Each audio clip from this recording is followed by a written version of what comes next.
자1호 국회의원 총선거를 앞두고 각 정당 선거 준비가 한창입니다. 오늘은 정의당 심상정 대표 한겨레 스튜디오에 나오셨습니다. 심상정 대표님 안녕하세요. 안녕하세요. 바쁘실 텐데 시간 내주셔서 감사합니다. 네, 불러주셔서 고맙습니다. 네, 그리고 정의당 출입하는 한겨레 정치팀 서영지 기자 나오셨습니다. 서영지 기자 어서 오세요. 네, 안녕하세요. 네. 우선 서영지 기자한테 질문을 먼저 드릴게요. 총선 앞두고 지금 정의당 출입 기자로서 정의당 분위기 어떻습니까? 준비 잘 하고 있나요? 네, 정의당은 로드맵대로 잘 준비가 되어가고 있는 듯하게 보이는데요. 인재영입도 가장 먼저 선제적으로 얘기를 했고 지난 19일 전국위원회에서 비례대표 선출 방안에 대해서도 이제 어느 정도 윤곽이 나온 상태입니다. 그래서 기자들 사이에서도 정의당 비례대표 후보가 누가 될지 상당히 관심 있게 보고 있습니다. 네, 자 출입 기자가 이렇게 칭찬부터 방송을 아주 화기애애한 분위기에서 시작하고 있습니다. 네, 고맙습니다. 자 심상정 대표님, 자 올해 신년서부터 진보정당이 이제 원내교섭단체를 처음 구성하는 그런 원년이 목표다 이렇게 말씀하셨는데요. 일단 뭐 대략적인 윤곽 같은 게 좀 궁금합니다. 뭐 지역구 또 비례대표 어느 정도 의석 예상하고 계시는지요? 일단 정당 지지율 20% 이상, 20%. 네. 네. 지역구 10석 이상. 그래서 하여튼 결과적으로 교섭단체가 돼야 되겠다. 네. 그런 확고한 의지를 갖고 있습니다. 그렇군요. 자 지금 자유한국당이 비례위성정당 이름이 뭐죠? 미래한국당? 네. 뭐 어떤 분은 무례한국당이라고 그러던데. 아무튼 예, 비례위성정당 지금 창당 추진 중이고요. 이게 이제 만들어지면 아무래도 정의당이 좀 불리할 것 같은데 미래한국당의 어떤 위력이라고 할까? 이걸 어떻게 전망을 하고 계시는가요? 그래서 저는 일단은 비례한국당은 중앙선관위에서 허용해서는 안 된다.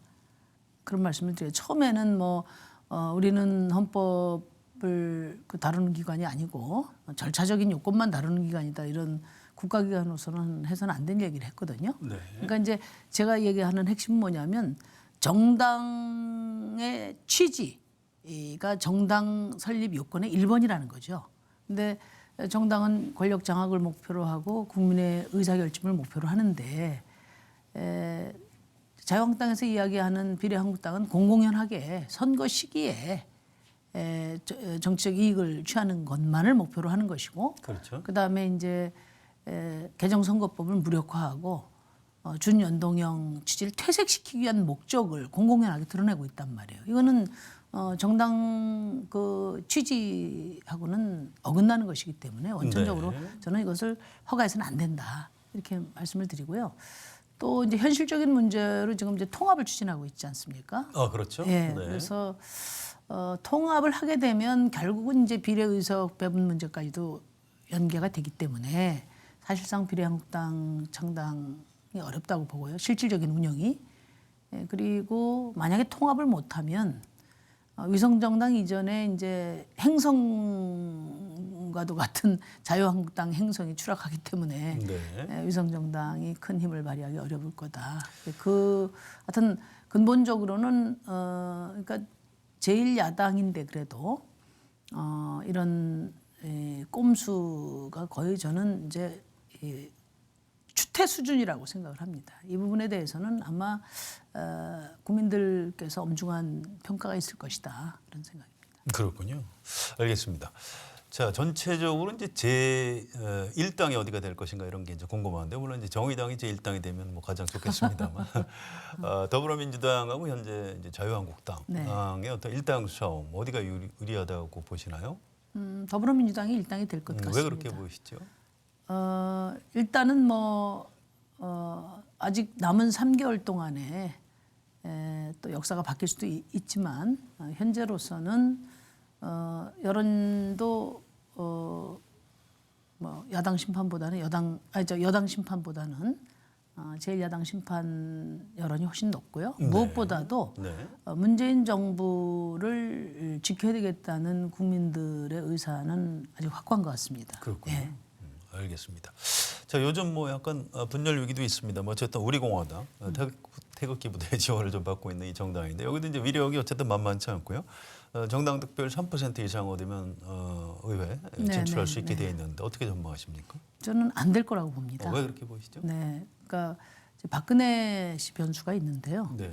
실제 구체적인 영향력을 미치기 어려운 상태라고 보고요. 또 최근에 홍문종 대표하고 조원진 씨하고 또 분열하고 있지 그렇죠. 않습니까? 네, 그래서 알아듣습니다. 태극기 세력은 이제 직접 투표할 때가 되면은 다양하게 분산될 것으로 생각이 됩니다. 그렇군요. 자, 또 다른 정당 중에 3% 정당 득표율을 달성할 만한 정당이 있을까요? 글쎄 뭐 예단하기는 어려운데요. 네. 지금 이제 보수 통합 또 중도 창당 이런 정계 개편이 그렇죠. 이제 정계 개편 어떻게 변수가 진행되느냐에 남아있죠. 따라서 그렇습니다. 뭐 몇 개가 나올 수도 있다 이렇게 생각합니다. 네, 좀 지켜봐야 되겠다 이런 말씀이시고요. 자, 지금부터 좀 더 예리하고 중요한 질문 우리 서영지 기자 맡아서 하도록 하겠습니다. 부탁드릴게요. 네, 저 가장 최근에 질문을 많이 받으셨을 것 같은데요. 임한솔 전 부대표 관련해서 네. 구의원을 사퇴하고 또 탈당까지 해서 저희가 깜짝 놀랐었는데 저도 놀랐습니다. 왜 이런 일이 벌어졌다고 생각하시는지 또 어떻게 생각하시는지에 대해서 여쭙겠습니다. 근데 이제 우리 정의당에서 매우 이례적이고 돌출적인 그런 사례라고 봐요. 이분은 이제 뭐 요즘 흔히 이야기하듯이 외부에서 뭐 영입한 지 얼마 안 된 그런 분도 아니고 처음부터 청년 시절부터 진보정당에서 본인 주장으로는 17년 동안 해왔거든요. 그래서 진보정당이 가치를 우선하고 또 진보정당이 어떤 원칙에 입각했는지를 잘 알고 있는데 이번에 이제 전두환 씨 추적 영상이 크게 뜨면서 그리고 그 이제 많은 당원들 국민들의 지지가 있으면서 이번에 어떻게든지 하여튼 본인이 출마를 하면 당선될 수 있다는 믿음이 있었던 것 같아요. 그래서 뭐 매우 안타깝게 생각합니다. 앞날이 아주 밝게 열려 있는 젊은 정치인인데 이번에 좀 개인적인 욕심이 과해서 당과 또 국민들에게 큰 실망을 주었다고 생각하고요. 이번이 하여튼 본인에게 더 큰 책임 있는 정치인으로 성장하기 위한 좋은 약이 되었으면 좋겠어요. 비례대표 선출 관련해서 좀 여쭤볼 텐데요. 이번에 청년을 5명을 당선권 안에 이렇게 넣겠다고 말씀하셨잖아요. 네, 네. 그 순번도 이번에 경선을 통해서 결정이 되는 것인지 경선 일정과 방식에 대해서 다시 한번 설명해 주시면 감사하겠습니다. 일단 지금 비례대표 후보자들은 전략 명부와 상관없이 모두 당원 총투표, 네. 선거인단 총투표를 통해서 1인 1표로 네. 해서 순위가 다 매겨지고요. 네. 그중에서 청년은 청년대로 따로 순위가 매겨져서 현재 지금 명부 안에 네. 이름을 이제 담게 됩니다. 그래서 예를 들어서 청년들은 똑같은 경쟁을 해서 네. 일반 후보보다 순위가 뒤라 하더라도 네.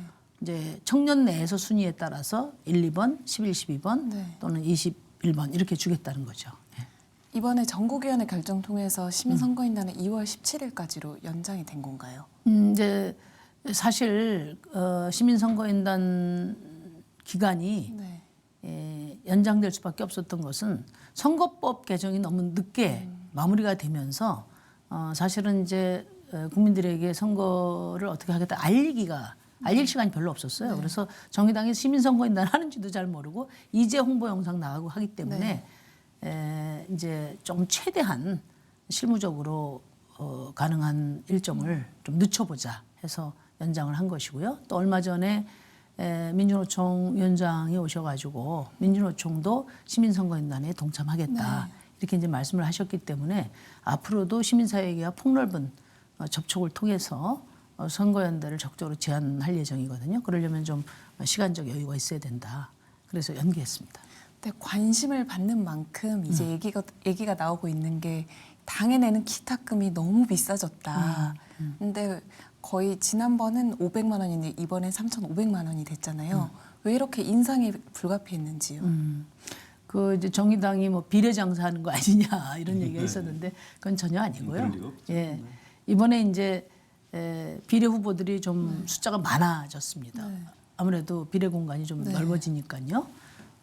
다수가 참여를 하고 그 다음에 진보 정당 역사상 처음으로 시민 선거인단을 네. 모집하니까 제가 이제 국회의원으로 의정 보고서 발송할 때 보면 이 발송비가 제일 많이 들어요. 그러니까 당원과 시민 경선인단에게 이 정보 후보들 정보 책자를 돌리는 것만 해도 엄청나게 돈이 듭니다. 그러니까 경선 비용이 많이 나오고 이 경선 비용을 후보들이 분담을 하되 그 뭐 3,500만 원이 굉장히 크잖아요. 그래서 혼자 어디서 개인 능력으로 하라는 게 아니라 중앙당 후원 계좌를 열어줘서 자신들 지지 활동을 할 때 후원도 모금해서 그걸로 기탁금을 내라 이렇게 돼서 뭐 후원의 폭은 차이가 있을 수 있겠지만은 개인이 3,500만 원을 다 부담하는 그런 경우는 아니다 그 말씀을 드립니다. 네. 최근에 그 인재 영입 되신 분들이 비례대표로 나가겠다고 이제 발표를 하신 분들도 있는데 네네. 권영국 변호사 같은 경우에는 경주 출마가 확정이 된 건지 네. 또 추가적으로 발표될 인재 영입 인사들이 있는지도 궁금합니다. 일단 뭐 영입이 이제 일반 언론에서 쓰는 것은 주류 정당을 기준으로 해서 이렇게 쓰니까 사실 우리 당하고 적용하는데 굉장히 오해가 있거든요. 네. 저희 당은 시스템에 의해서 선출되는 공천 과정이기 때문에 보통 영입하면 공천하고 연계하는 다른 당하고는 다릅니다. 저희 당에 이제 꼭 필요한 인재 같은 경우에는 저희가 이제 대표로서 당에 모셔오고 당원 가입을 시키고 당대표 권한인 이제 직책을 드리는 데까지가 제가 할 수 있는 일인데요.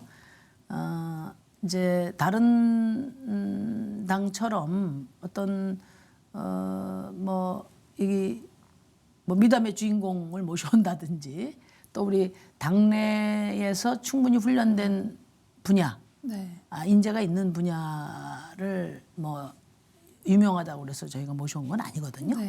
그러니까 사실은 지금 모셔온 분들 중에서 이번에 비례 출마를 공식화하고 있는 분은 이제 제가 알기로는 현재까지 3분이에요. 이자스민 의원, 장혜영 감독, 그 다음에 이병록 제독 3분인데 이자스민 의원 같은 경우는 이제 이주 문제를 저희 당이 당연히 다뤄야 되는데 이주 문제를 정치적으로 다룰 만한 인재가 당내에는 사실 없습니다. 그래서 저희가 발탁을 한 거고요.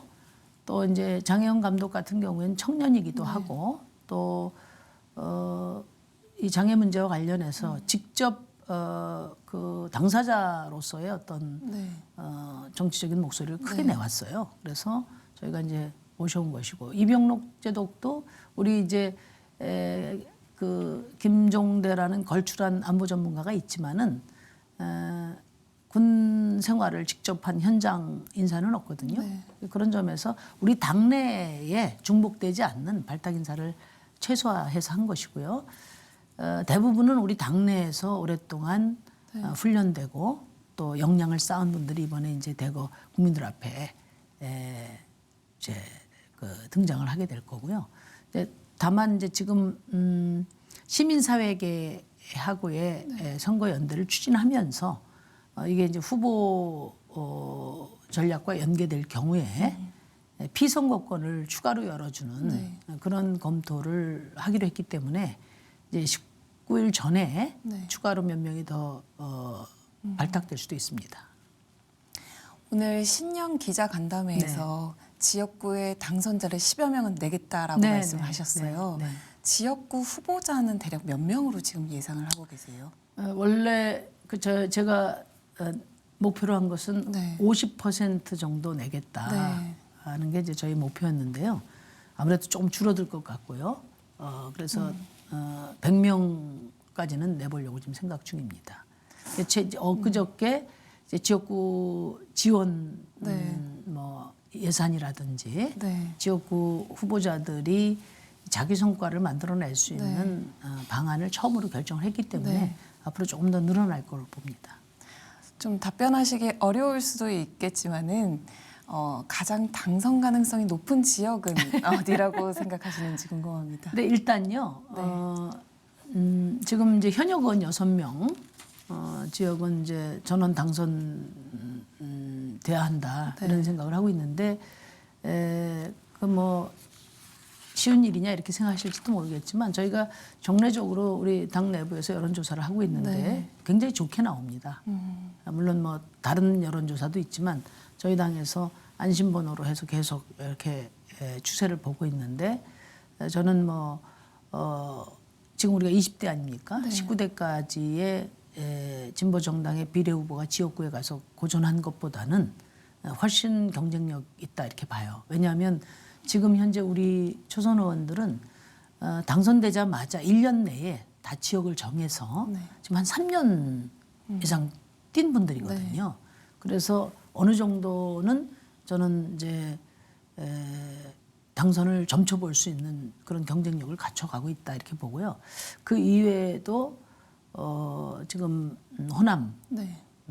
예를 들면 이제 전주 같은 경우는 지난 지방선거 때 정당 지지율만 18%였습니다. 그리고 구도가 어떻게 되느냐에 따라서 네. 저희가 전북 지역에서 당선자를 좀 검토해보고 있고요. 전북, 광주, 호남에서 추가 당선자를 저희가 검토하고 있고, 그다음에 제주도 네. 제주 갑에 출마한 우리 고병수 후보에 대해서 저희가 기대를 하고 있고요. 그다음에 이제 부울경 쪽에 아직 우리 여영국 의원 말고 네. 아마 이제 특히 이 울산 쪽에 울산 북구에 또 후보가 출마할 예정으로 있습니다. 그리고 세종시도 이번에 분구가 되고 또 일찍부터 저희 후보가 뛰고 있고 그래서 일단 현역 의원 6명 플러스 네. 이제 아까 말씀드린 호남이나 제주나 또 부울경이나 세종 같은 데서 추가 당선자를 기대하고 있습니다.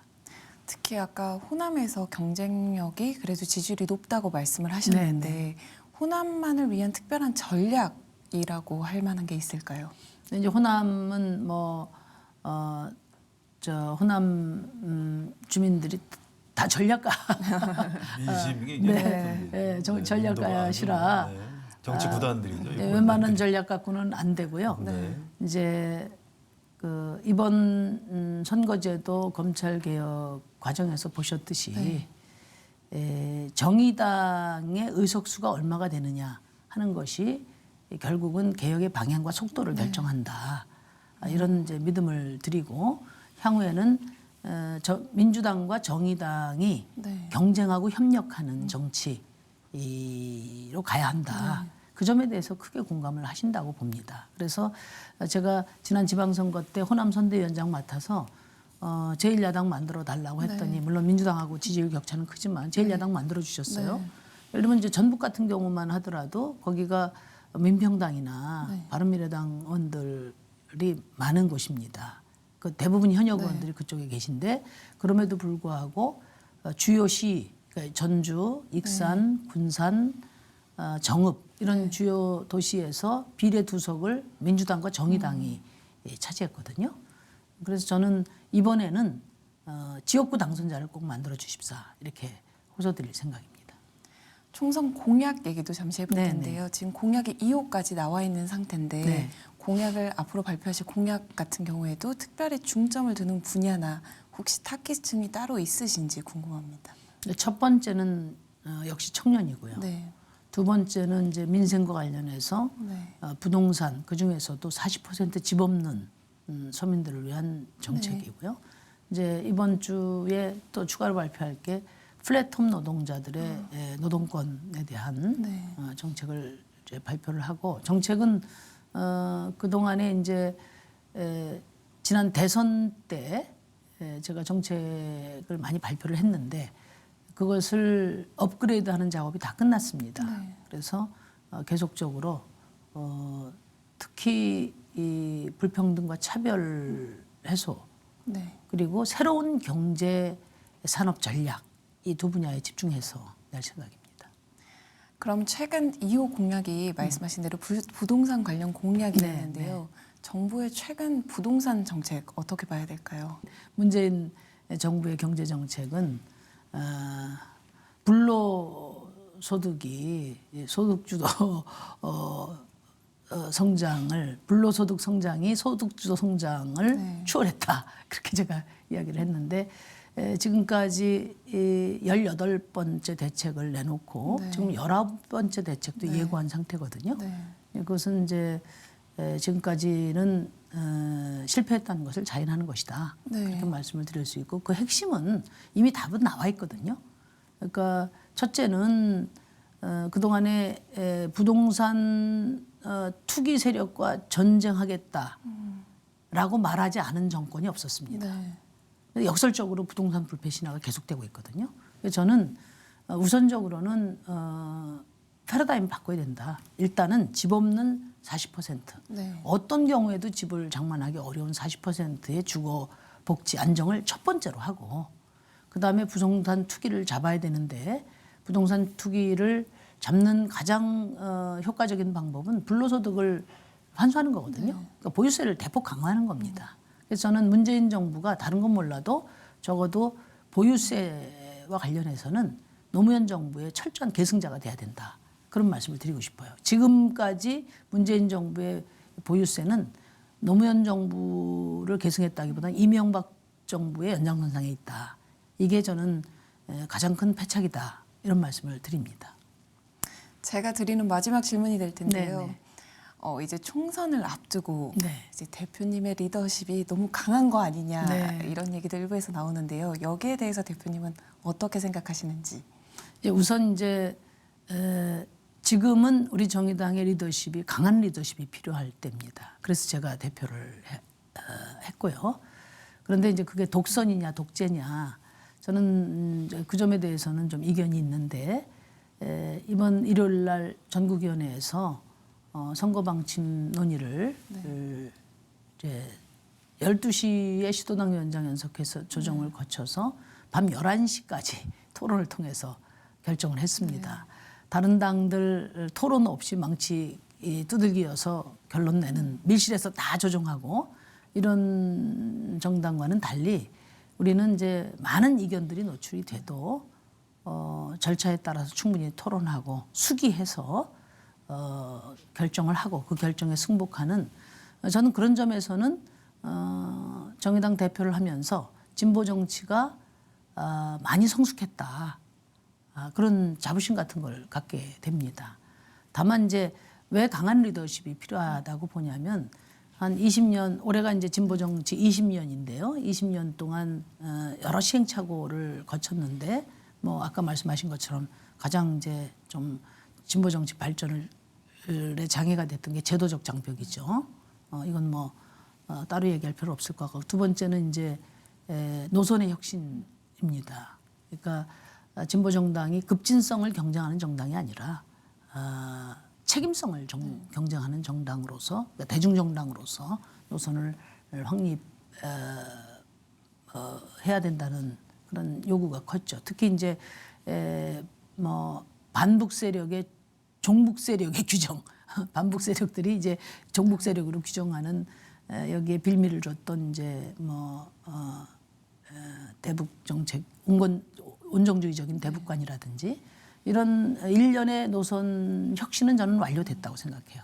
그리고 이제 또 하나가 뭐냐면 정파 혁신입니다. 그러니까 작은 이제 그 파일을 가지고 정파들이 이 경쟁이 격화되면서 내부 정치가 격화되면서 진보 정치가 위기를 맞이했던 경우가 많이 있거든요. 그래서 저는 이제 이번이 기회이자 위기가 될 수 있다고 봐요. 그런 점에서 이 기회를 진보 정치의 새로운 도약으로 또 대한민국 정치의 새로운 미래를 여는 계기로 긍정적으로 이 에너지를 또 이 환경을 바꿔내기 위해서는 좀 강력한 리더십이 필요하다. 그렇게 생각을 합니다. 제가 좀 질문을 이어서 드릴게요. 이번 총선의 이제 쟁점, 가장 큰 쟁점 뭐가 될까요? 경제가 될까요? 아니면 뭐 북미 관계, 한반도 평화 이쪽 분야가 될까요? 이슈로 보면은 저는 이제 한반도 문제는 시적으로 연계가 될 때는 변수가 될 수 있지만 그렇지 않으면은 결국은 뭐 민생 문제 그 중에서도 가장 인화력이 큰 거는 부동산 문제다. 부동산 문제. 예, 그렇게 봅니다. 왜냐하면 부동산 문제는요. 제가 그 우리 당에도 강력한 대책을 요구하는 전화가 심심치 않게 오는데 이분들이 이렇게 이야기를 해요. 강남에서 1억씩 올랐다는 보도가 나오면 가슴이 울렁거려서 밤에 잠을 못 자겠다는 겁니다. 그러니까 집을 청년들에게는 좌절감을 주고요. 또 집 사기 위해서 열심히 일하는 사람들에게는 한숨을 나게 하고 그다음에 이제 그렇지 않은 분들은 내가 열심히 일하는 거 이거 잘 살고 있나 이런 생각을 하게 되기 때문에 하여튼 전 국민적으로 이 부동산 폭등, 가격 폭등은 국민적 우울증을 불러일으키고 있다 이렇게 봅니다.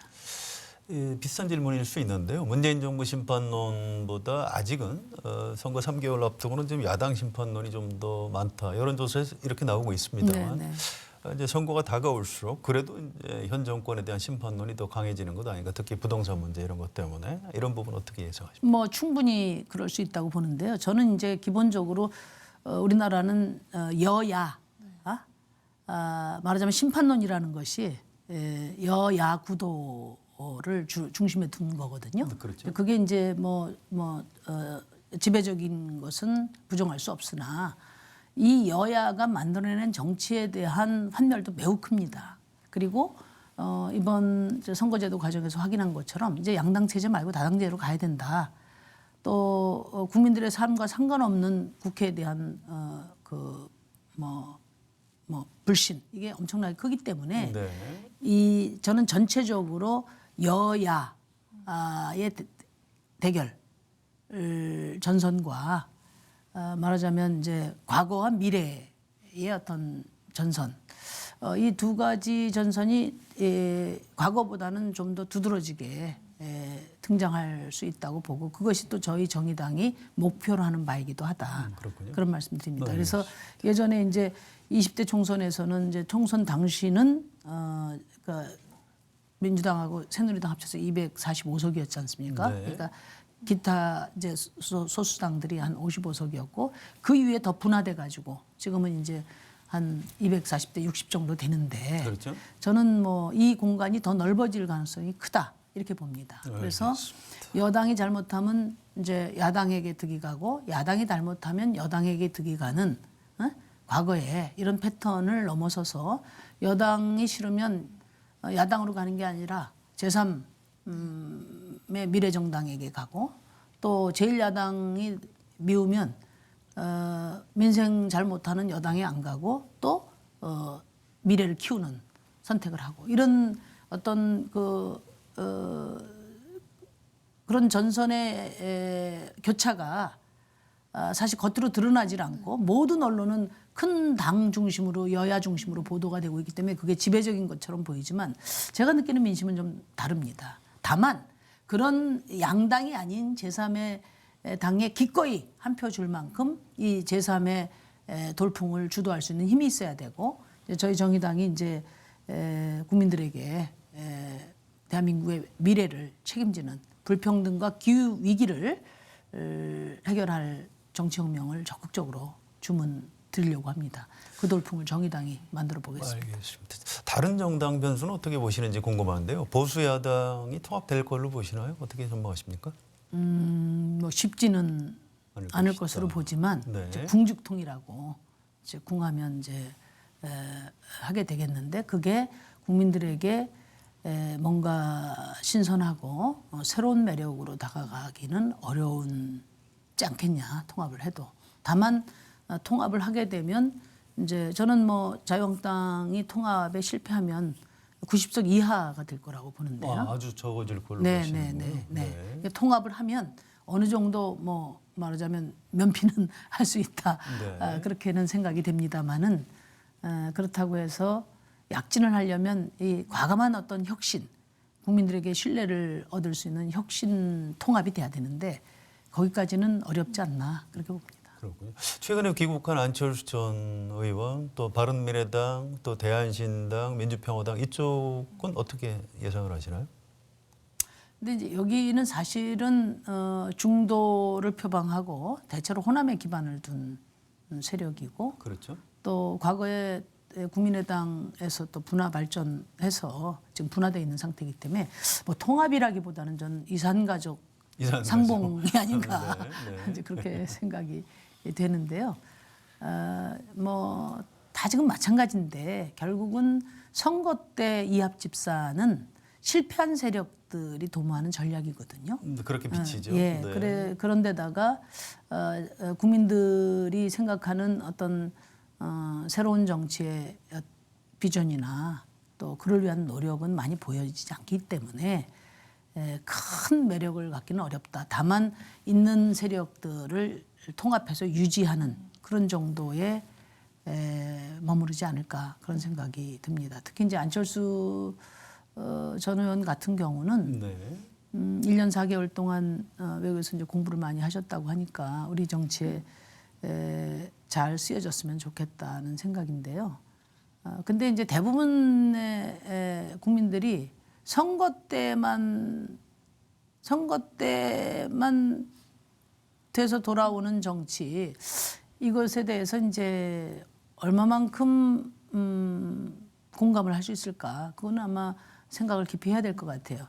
국민들은 일상의 삶이 고단하잖아요. 일상의 고단한 삶을 감당하고 있고 또 무려 한 1년 반 가까이를 이제 바른미래당, 또 민주평화당, 또 정의당 등 이제 야당들이 새로운 정치 질서를 모색하기 위해서 정말 처절하게 싸웠죠. 네, 피투성이 다 됐는데. 반개의 혁세력하고 예. 싸우는 과정에서 네. 이제 어디 계셨나 이런 질문은 아마 뭐 국민들 또는 대다수가 하지 않을까 그런 생각이 듭니다. 그래서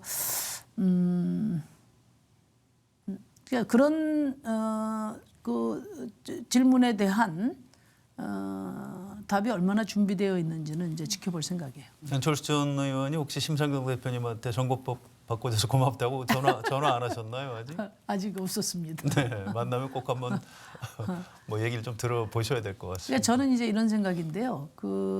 이게 미래라는 화두를 안철수 전 의원이 많이 쓰시는데 그렇습니다. 미래는 현재 그 일상의 책임이 누적되면서 미래가 열리는 거거든요. 네. 근데 이제 우리 안철수 전 의원은 현재의 책임, 일상의 책임을 이제 피해 가셨기 때문에 안철수 정치에는 미래로 가는 사다리가 없다. 저는 그렇게 생각이 됩니다. 알겠습니다. 자, 마지막으로 이제 방송 마무리하면서 네, 네. 다른 방송 인터뷰할 때 보니까 교섭단체 구성에 성공하면 뭘 하시겠다고요? 땡땡땡땡을 하시겠다 이렇게 약속하신 것 같은데 우리 한겨레 스튜디오에서도 뭐 하나 약속을 해주셨으면 좋겠어요. 교섭단체 구성에 성공하면 뭘 좀 해주시겠습니까? 교섭단체 성공하면 물구나무를 서겠다고 네, 약속을 다른 방송에서 했습니다. 약속을 하셨죠. 우리 노회찬 전 대표께서 선거제도가 바뀌면 물구나무라도 서겠다 이렇게 말씀을 하셨는데 그렇습니다. 솔직히 선거제도 개혁이 너무 미흡해서 제가 반발짝 나선 것은 그나마 다행이지만 네. 물구나무까지 설 일은 아니다 이런 생각이 들어서 이제 교섭단체를 달성하면 물구나무를 서겠습니다. 우리 한겨레 시청자들을 위해서 뭘 좀 해주시겠습니까? 한겨레 시청자 여러분들을 위해서는 제가 뭐랄까요? 춤을 한번 추어드릴까요? 좋습니다. 네. 자, 우리 심상정 다음에 라이브에 대표님. 와서 제가 춤을 한번 추겠습니다. 네, 춤추는 모습을 한번 기대해 보겠습니다. 오늘 심 대표님 자세한 설명 감사드리고요. 서영진 기자도 수고하셨습니다. 감사합니다. 네, 고맙습니다.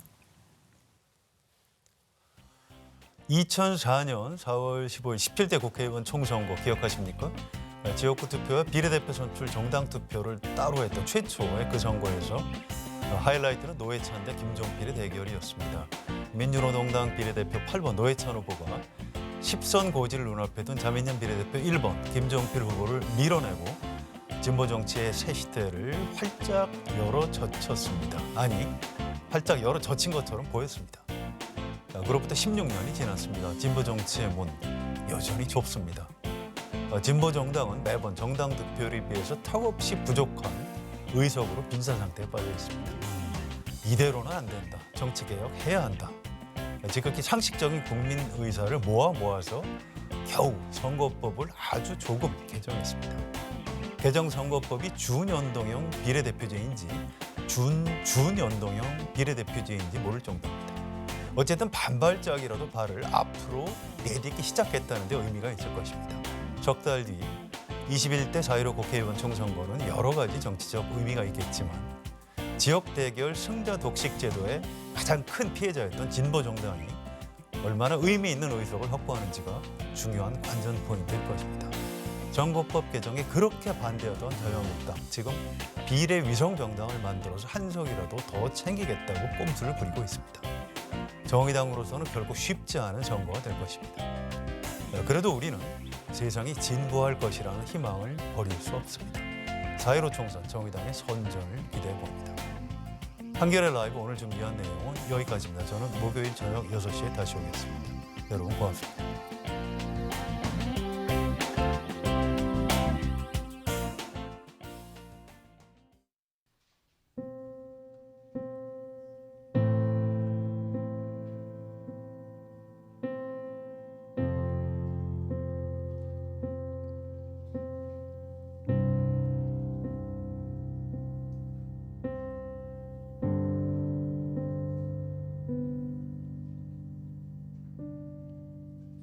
And I'm here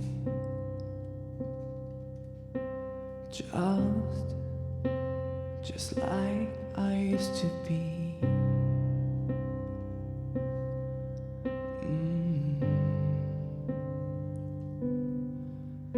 We were here in old days with you. With me, all my fears have gone when you whispered to me.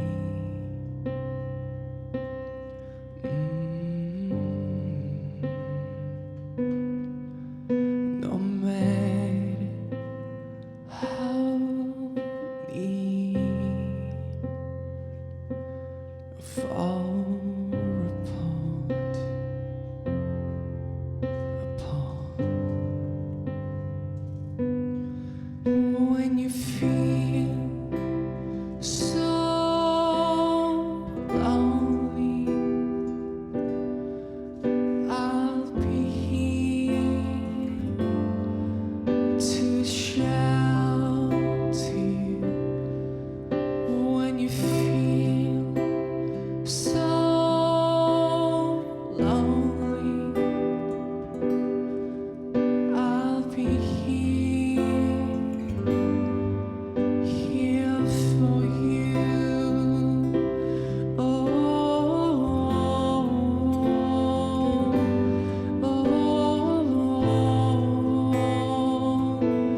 if I could fly above the clouds like all the birds, and I could hold you for a while to let you feel my pulse. Still here, all alone.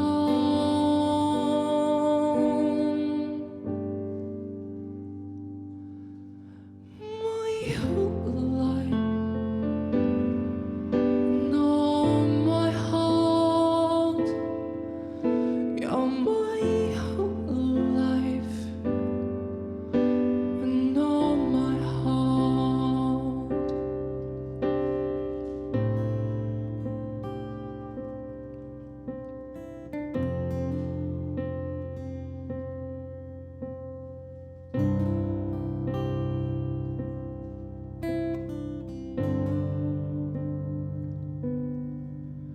And I'm here, home with you.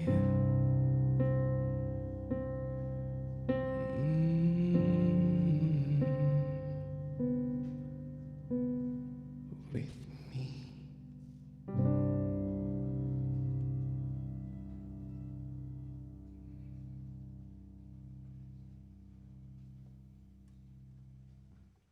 감사합니다.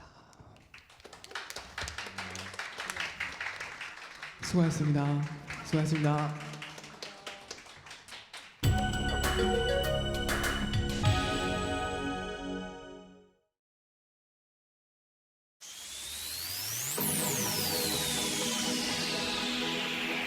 아